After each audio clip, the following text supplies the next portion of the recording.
10 محرم کا روزہ رکھنا مسنون ہے، 7، 11 کا یا 9 کا شامل کر لیا جائے۔ حضور جب تشریف لائے مدینہ المنورہ میں تو حضور نے دیکھا کہ یہود روزہ رکھتے تھے، تو پوچھا تم روزہ کیوں رکھتے ہو؟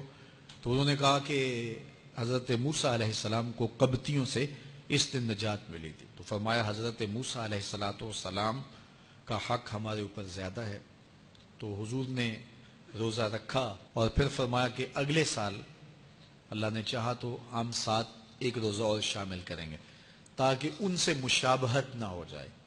عددی مشابہت سے بھی بچنے کے لیے حضور نے کہا کہ ہم 2 رکھیں گے۔ تو روزہ اگر عاشورے کا رکھنا چاہیں تو اس کے لیے سنت یہ ہے کہ 7 یا 9 کا شامل کریں یا 11 کا شامل کریں۔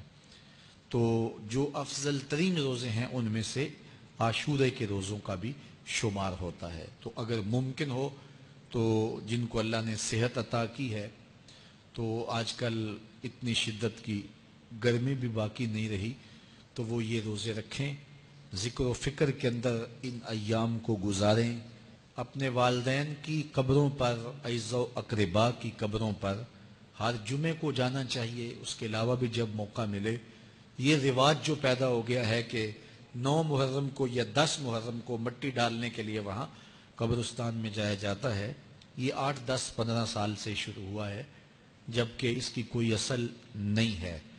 تو اگر آپ روٹین سے جاتے ہیں تو آپ کو ہر جمعے کو جانا چاہیے والدین کی قبروں پر، اور وہاں جا کے ہر جمعے کو سورہ یاسین کی تلاوت کرنی چاہیے۔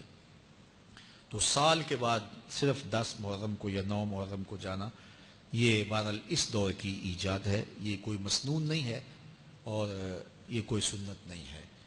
تو روٹین سے اگر کوئی جانے والا ہے تو چلا جاتا ہے تو کوئی حرج نہیں ہے۔ تو باقی یہ بڑے اشرف ایام ہیں، بابرکت ایام ہیں، اور ان کو بہت ساری نسبتیں حاصل ہیں۔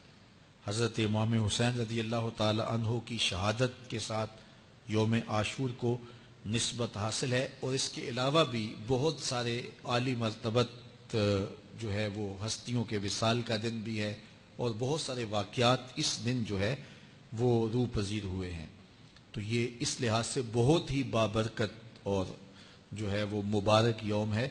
تو اس دن کو ذکر و فکر میں، عبادات میں بسر کیجئے گا، اور اپنی زندگی کی ایک ایک ساعت کو اللہ اور اس کے رسول کے نام پر لگا دینے کے جذبوں سے سرشار ہو کے زندگی گزاریے گا۔ حضرت امام پاک انہوں نے اپنی زندگی دین کے لیے قربان کر دی۔